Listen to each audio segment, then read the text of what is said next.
Welcome back, friends. Welcome back to another edition of Solutions Watch. I'm your host, James Corbett of CorbettReport.com, coming to you, as always, from the sunny climes of Western Japan here in May of 2023.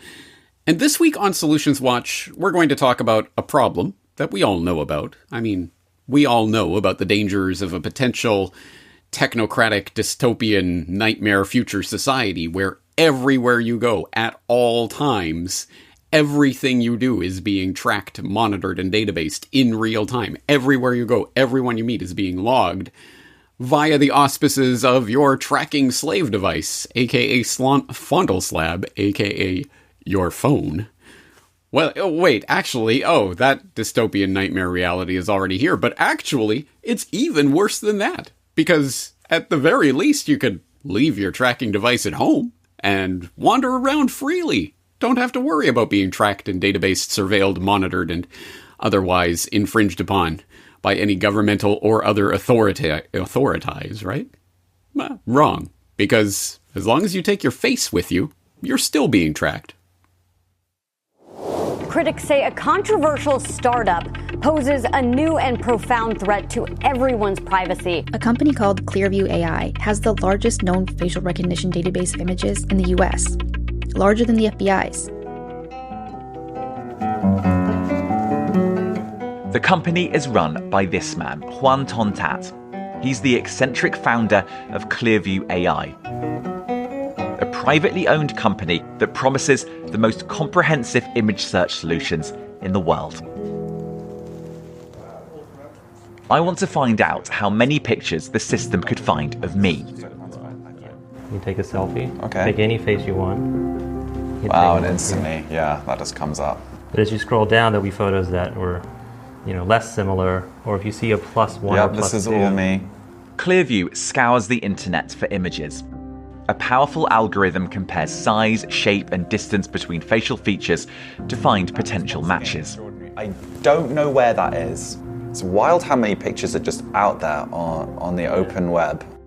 The search finds pictures I've literally never seen before. I'm in the back of someone's profile picture, and it still finds me. Fascinating. And it's picked me up because I am right in the back there. It doesn't need to be a picture that you uploaded or your friends uploaded. Yeah. It's just, if you're in the back of a picture, you can still be found. Yeah, it's a really surreal, accurate technology. How many images is this scraping? How many images are in the database? So in the database, there's about 30 billion images. Because I guess the debate is, some people say this is just Google for faces, and other people say this is going to change privacy as we know it. Mm-hmm. It's both. I mean, it really is Google for faces. That's exactly how it works. But I do think it is a big change in the fact that people can be identified with just a photo. And what we're trying to do is figure out what is the most compelling pro-social use case. And I think for law enforcement and government usage, it's a total game changer in the ability to keep us, all of us, safe together.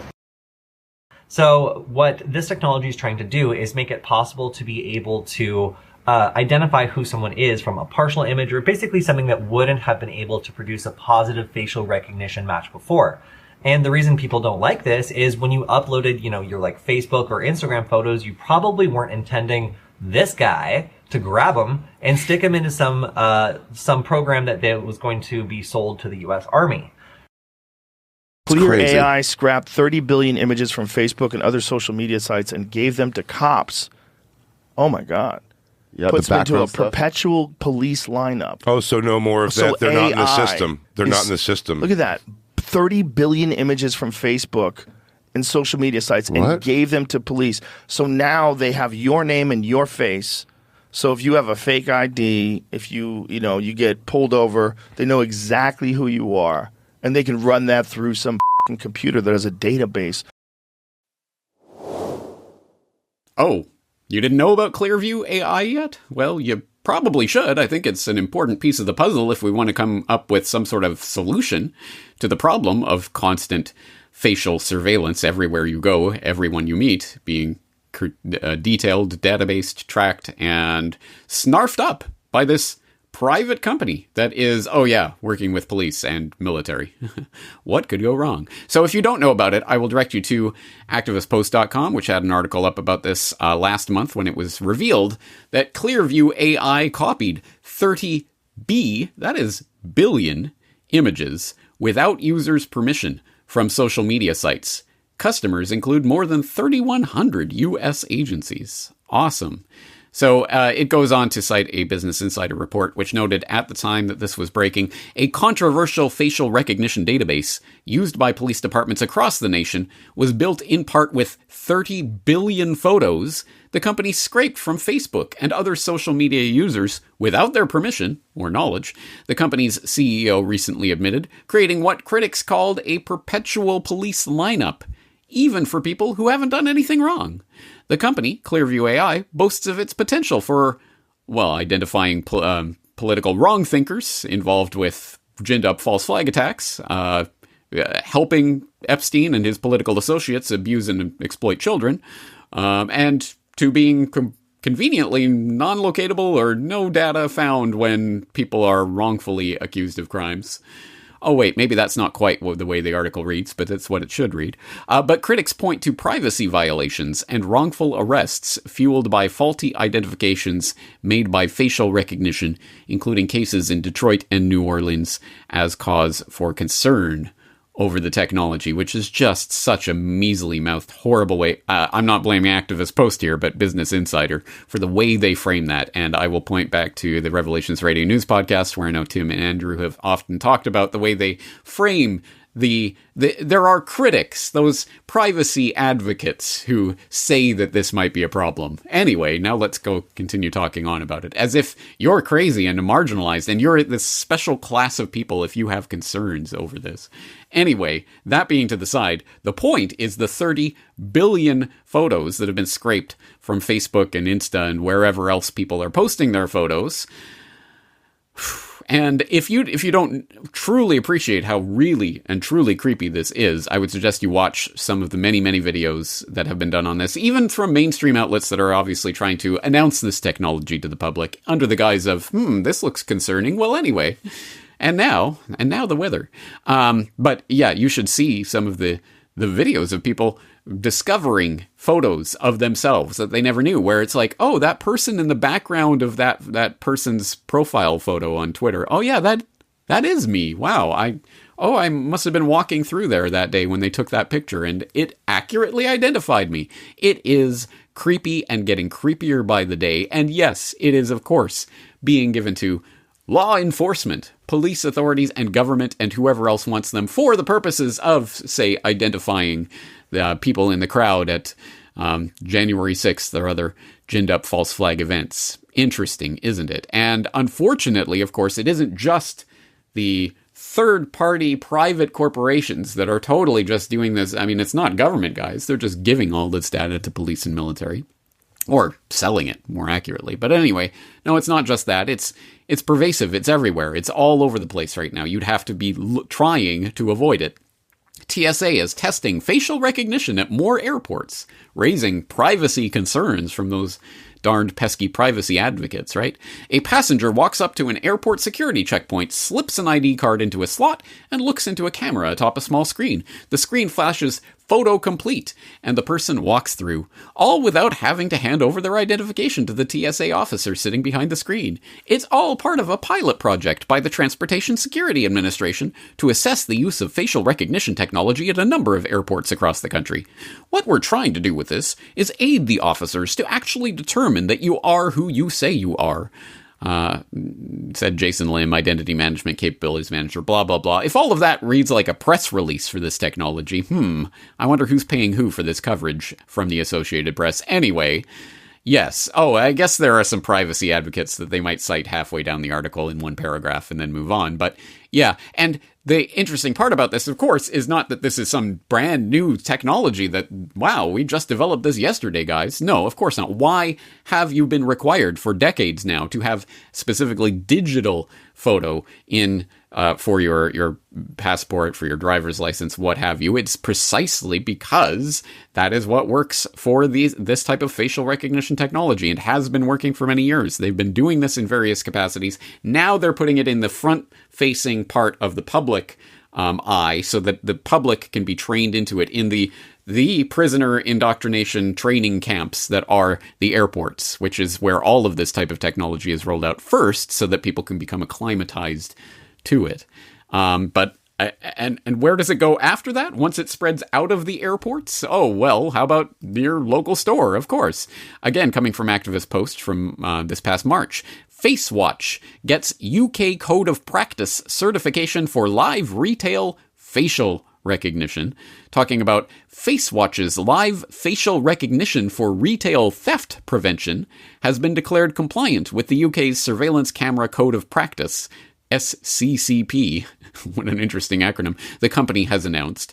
And yes, for those who don't know, there is a surveillance camera code of practice. Don't worry, guys. This facial recognition technology has the UK government's stamp of approval. And what does that mean? Oh, it means that by successfully engaging with the professional accreditation bodies and my certification scheme, an organization, and more importantly, the public, may be reassured that surveillance camera systems which intrude upon their privacy are being demonstrably operated ethically and legitimately to an appropriate standard. And who gets to set that appropriate standard? Don't worry, there's an SCCP that's taking care of it. Don't worry, guys. Big Brother is there to love you.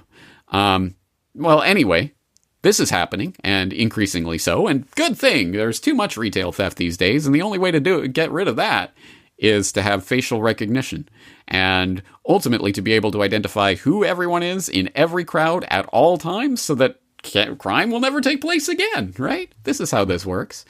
And, well, I guess it could be used for other uses as well, in other countries as well, not just the US, not just the UK. Iran uses new surveillance network to crack down on women not wearing a hijab. The Iranian police said that they have started installing cameras in public places to identify women in violation of the strict headscarf law. The police said that women not wearing the hijab, headscarf, identified by the cameras would be sent warning text messages as to the consequences.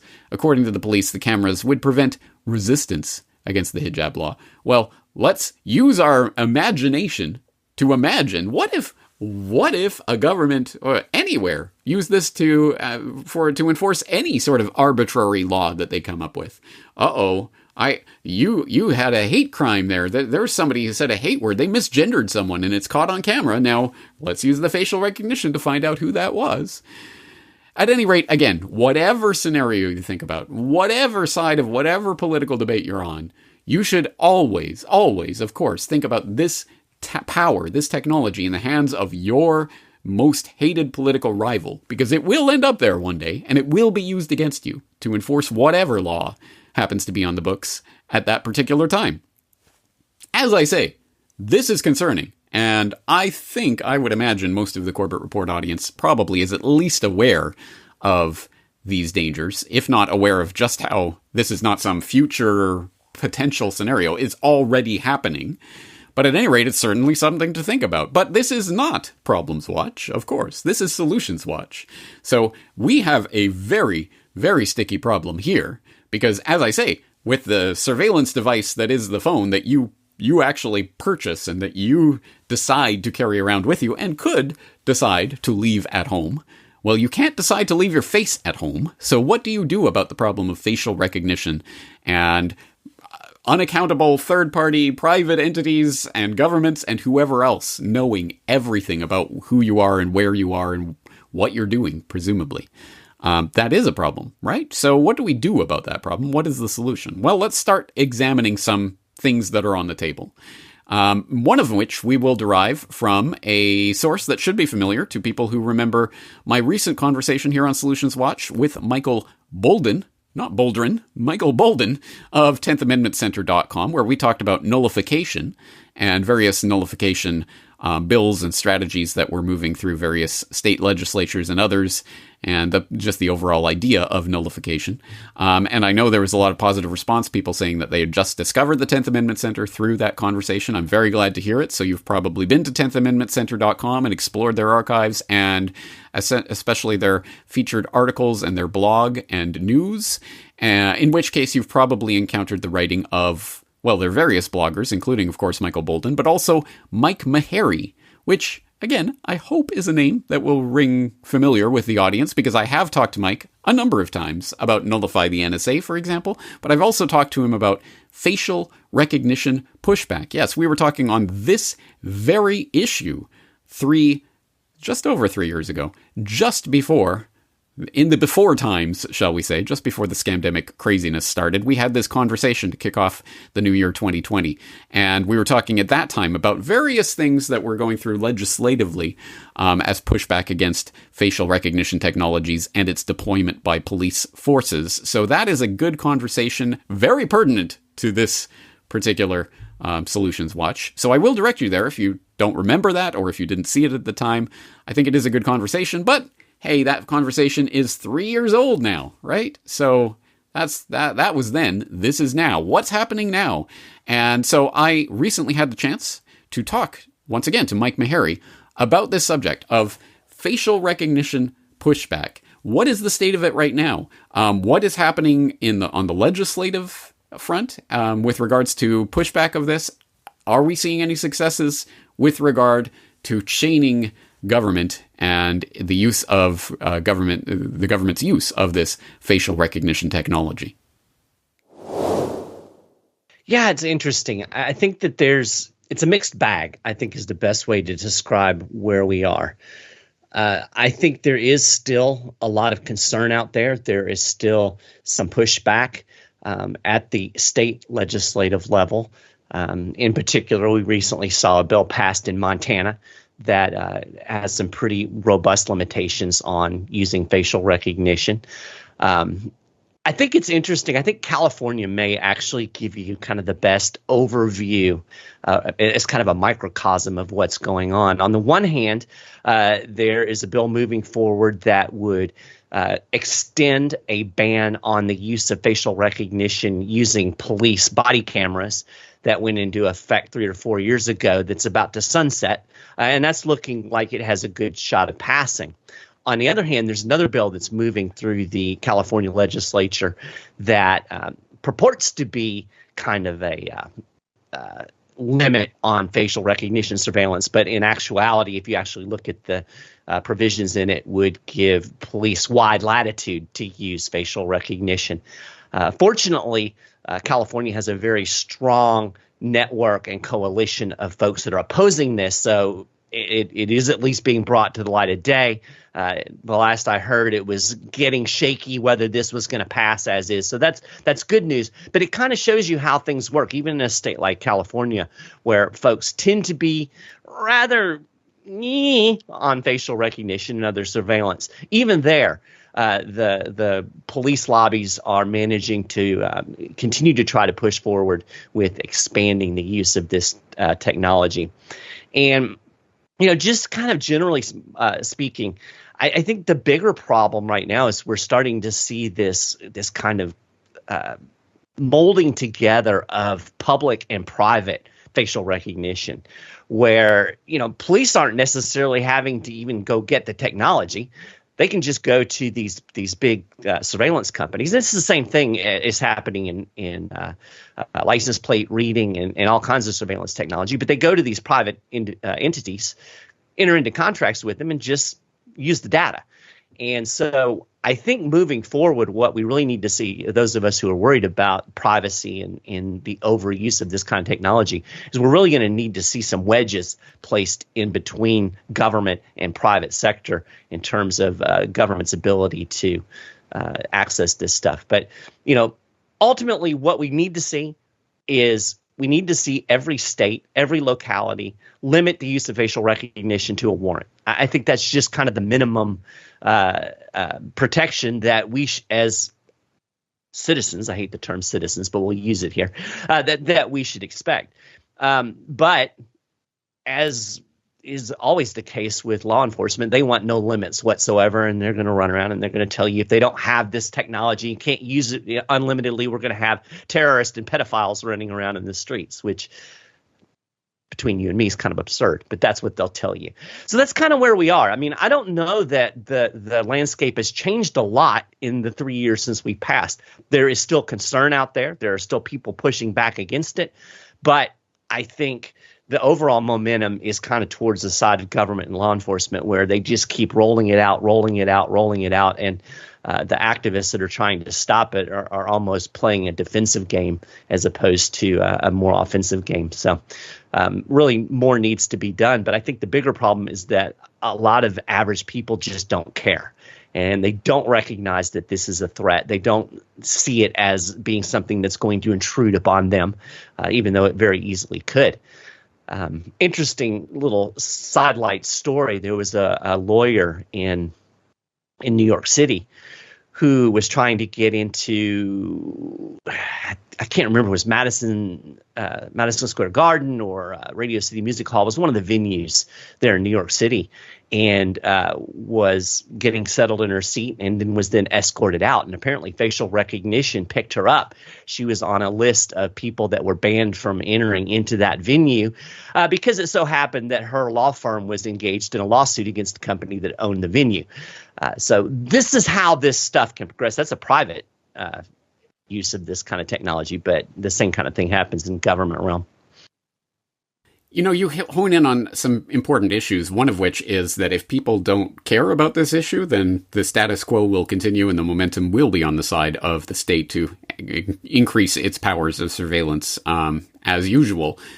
So let's look at the other side of that coin. And in fact, this was an issue that did come up. I was just re-listening to our conversation from 3 years ago, and we did specifically address the specter of the private sector using this facial recognition and maybe the government latching on to some of that data.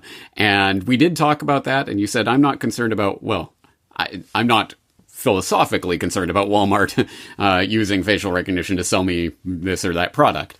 It's when they combine with government that it becomes a problem, which is why you said that in some of the bills that we were talking about at that time, specific language was in there supposedly to prevent government from using third-party databases of information. I'm looking at that Montana bill that you were talking about that just passed from your article on it. Montana passes bill to limit warrantless use of facial recognition technology, talking about Senate Bill 397, which just passed, that apparently is an outright ban on continuous facial surveillance, defined as the monitoring of public places or third-party image sets using facial recognition technology for facial identification. Third-party image sets. So theoretically, things like Clearview AI and the 30 billion images they've scraped from Facebook and Instagram and who knows where else would not be available to law enforcement in Montana if this proceeds. Is that correct? Right. I think it's important to note, though, that this is really, the Montana bill is kind of a first step. So it is limiting what they call continuous surveillance. So in other words, they can't set up a camera on the corner that's continuously scanning everybody that walks by. Or, say there's some type of rally. Let's say there's a Second Amendment rally. They can't continuously scan that audience using facial recognition. It does not necessarily stop police from using facial recognition in an investigationary capacity in comparing photos from a crime to those kind of data sets. So it's a start. There are some limits, but it's not an absolute limit on facial recognition. And sadly, we're to the point that I think the police lobbies in most places are strong enough that you're not going to see full bans on facial recognition. The best we can hope for is warrant requirements and some limits surrounding facial recognition. But so Montana is a good first step, though, and I don't want to downplay that because you've got to take the first step before you can take the second. And Thomas Jefferson wisely said that the ground of liberty is to be gained by inches. So we take what we can, and then we try to build upon that as we move forward into the future. Yeah, that's the realistic approach that I think people need to have in mind here. We're not going to win everything all at once, and it's not going to be some dramatic battle. It is going to be a game of inches. And it's interesting. I read right over continuous. I just thought, a ban on a ban on continuous facial surveillance. Yeah, so they always get you with the words and the trickery. Interesting.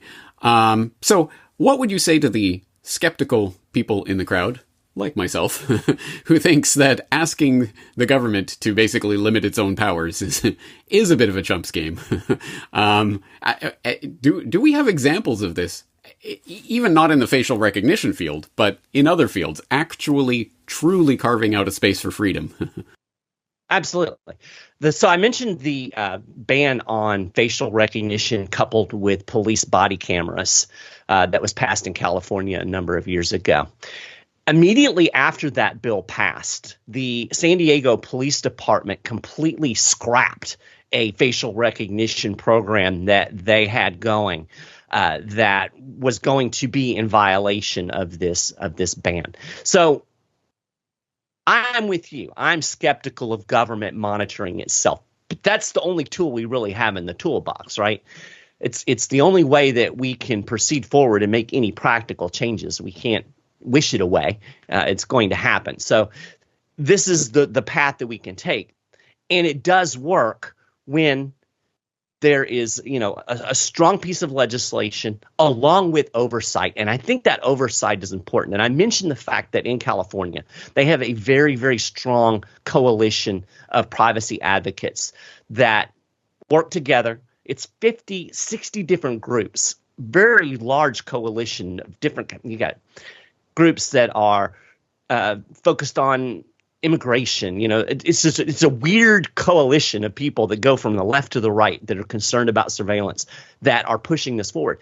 And what they do is they not only work in the legislatures to push things forward, they're also doing open records requests. They're monitoring the way police are using the technology. They're looking for violations of the law and then using the available remedies to try to push back when government ignores its own rules.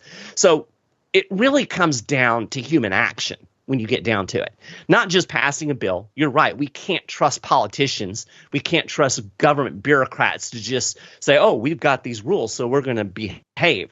No, you have to keep on them. You have to have the oversight. But when there is that public pressure, when you have people showing up to city council meetings, when you have people filing lawsuits, when you have people making open records requests and uncovering the malfeasance, then you can actually have some success in limiting what the government is doing. And I think California, very good example of this because they have such a robust, ongoing, and very tenacious coalition of folks that are doing the boots on the ground work.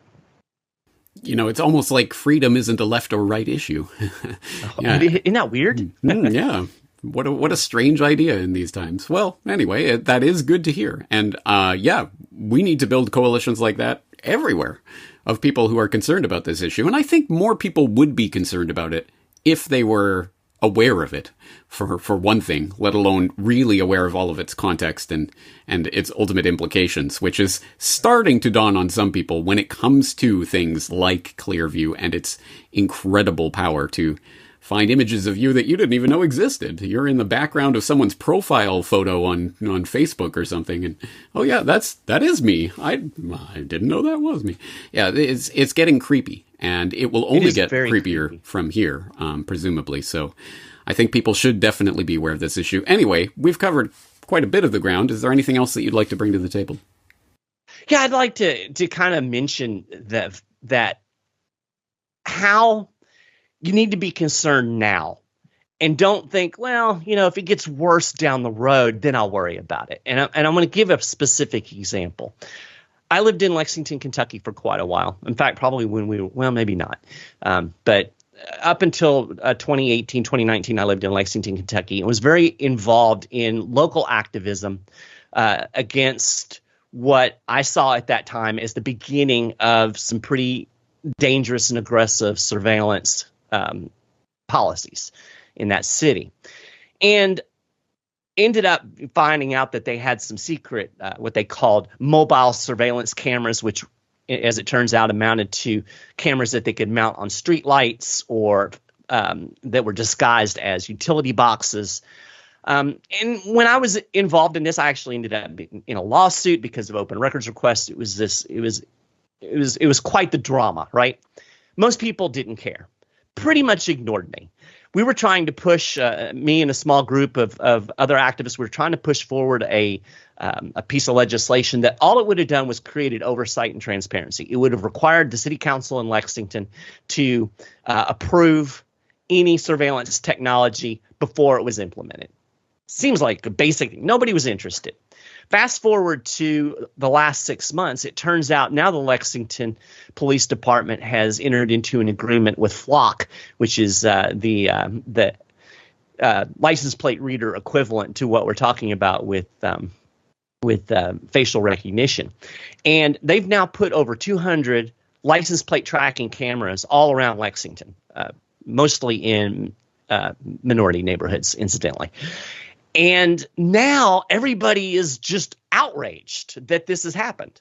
And I'm sitting over here saying, I told you this was going to happen 4 years ago, 5 years ago. You didn't care then.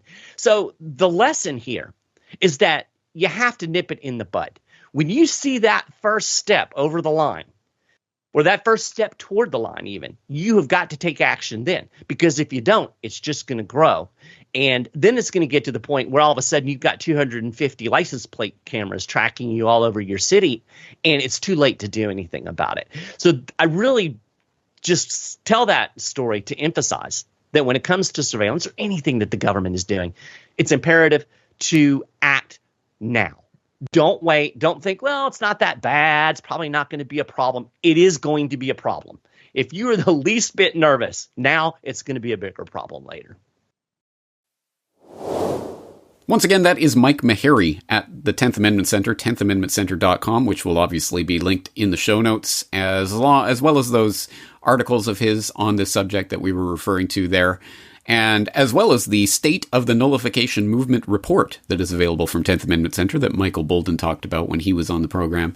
Some very important information there, and I think you will agree that that conversation teases out a number of important points about the overall conversation about facial recognition pushback. Yes, there are things happening on the legislative level that is pushing back and at least theoretically, at least supposedly, at least legally trying to tie the hands of law enforcement and government to use this facial recognition unless they have a warrant, etc., etc. And as he says, it's unlikely you're going to get any stronger than that. But hey, it's better than nothing, and it certainly is a start. And as when we put these things in legal language, then at the very least, theoretically, the government can be held accountable to those actions, etc., etc. Yes, but as I say, I'm highly skeptical, as you might imagine, of the idea that the legislative tack on this is going to be the tack to take. Yes, as I've always said and continue to say, push every button you can,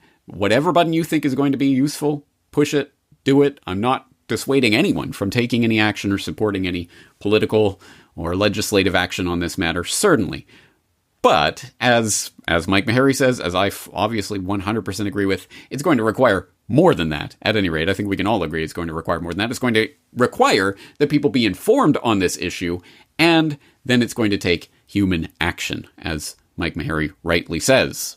So what kind of action can be taken? Well, there are ways to thwart, fool, spoof this technology in various ways. Hey, it is technology, which means that it is dumb in certain ways and can be spoofed, it can be fooled, it can be tricked. How so?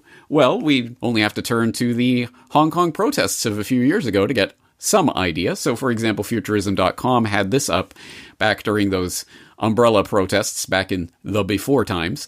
Hong Kong protesters use lasers to block facial recognition tech, where they note that since early June, an estimated 1 million people, and this is 2019 obviously, have taken to the streets of Hong Kong to protest a bill that would allow extraditions to China.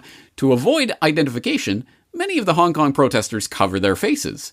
But, according to a new report, some have begun shining high-powered lasers directly at surveillance cameras, a high-tech protest strategy intended to confuse stupid facial recognition systems. So you can see some of the footage of this and what it looks like. Are these protesters engaging in a rave, trying to get the police officers to dance with them or something? No, this is a strategy to try to trick the cameras and to stop them from being able to identify people in the crowd. And apparently, it is effective, at least on some systems, some of the time. And your mileage may vary. I don't know. It's a tactic that has been used. But then again, if it's being openly talked about and even promoted in mainstream media, could be the case that, well, actually they've got tech that can get around this, and they're just saying, hey guys, look at this potential.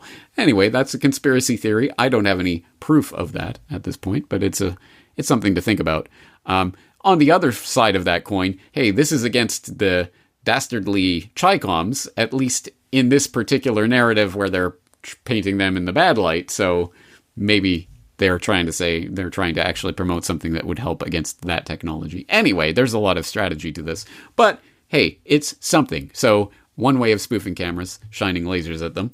Another way, similarly fighting tech with tech, or relatively low tech, capable or capable. I don't know how they're going to pronounce this. I've never listened to any of their marketing, so I don't know. But anyway, this company is designing clothing that is specifically designed to spoof the facial recognition cameras. And how do they do this? Well, first of all, they say that in their manifesto collection, the first design collection that offers knitted garments that shield facial recognition in a world where data is the new oil. Where have I heard that before? Capable addresses the issue of privacy, opening the discussion on the importance of protection from the misuse of biometric recognition cameras, a problem that's become increasingly present in our daily lives, involving citizens around the world, and that if neglected could freeze the rights of the individual, including freedom of expression, association, and free movement in public spaces. So what's the answer to this? Funny-looking clothes. Pants, crop tops, dresses, hoodies, t-shirts, sweaters, pants, etc. Why? Well, apparently this technology is such that it is specifically designed to confuse the facial recognition cameras. People wearing the Manifesto Collection garments are not recognized as such by YOLO. You only live once? I don't know. The system recognizes dogs, zebras, giraffes, or small knitted people inside the fabric. As shown in the images, the faces of the models wearing capable garments is not inside the red box. Bounding boxes. The goal is achieved. So the bounding box is here and it's seeing a zebra and it's not seeing this person's face, whereas obviously the person not wearing the garments, it sees that face very clearly. At least that's the theory. The Manifesto Collection was created to create what terrible copywriting. Anyway, created to create awareness of the risks associated with the improper use of facial recognition technology. Blah, blah, blah. Why knitwear? Knitwear gives texture and wearability as well as makes the design more durable than a printed one. Knitwear is practical and comfortable, blah, blah, blah. And then it has this algorithm that shields facial recognition integrated into the texture designed to be worn without losing effectiveness. So it makes you look like a giraffe according to this technology, or whatever print you're wearing, which is humorous. It would also certainly make you stand out in a crowd, wouldn't it? So you might fool the facial recognition cameras, and even then, I'm not vouching for this. I don't know that that's true. That's what they're claiming anyway. But even if it does fail the cameras, well, at any rate, you're not exactly going to blend into the crowd unless everyone's wearing this. And then I guess maybe you could have a crowd of people wearing this. Anyway, I don't know. It's an idea that's out there, and your mileage will vary. I am certainly not vouching for this company or this clothing. It's just an idea that I've seen out there. So if anyone knows the specifics about how useful this really is and whether it really does work, it's certainly something to think about. At any rate, these are some of the techie kind of solutions that people are coming up with. Fight tech with tech. And hey, it's something that we can and should be at least looking into as we're thinking about this. But we don't necessarily need high-tech, fancy schmancy knitwear and or lasers and or other things to fool this technology. Perhaps there's much a simpler way of dealing with the cameras that are increasingly monitoring everything you're doing and everywhere you're going. Why not some old-fashioned, simple sabotage? Mr. Bunny hard at work during the past 24 hours. In addition to his usual duties, he apparently targeted photo radar cameras in Tempe. ABC 15's Tim Vetcher shows us how the bunny managed to shut one of the cameras down for hours.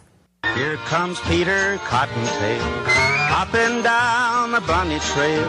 Before he headed out to hide eggs across the valley, the Easter Bunny spent his Saturday night hiding a photo radar camera in Tempe. It's all a scam. Shelton videotaped the prank and then uploaded it to YouTube. We was walking down University Rural, and I heard there was going to be an Easter Bunny going down there, so I figured I'd go tape him. The 90-second clip shows someone dressed in the costume walk up to a red light camera at the intersection of Rural and University in Tempe. The bunny, who Shelton won't identify, takes a giant egg and places it over the camera, rendering it useless. The Easter Bunny, I guess he was hopping mad about the fraud going on about the photo radar, so he hopped around and they took this big egg and stuck it on top of the photo radar scammer. Well, it's an idea.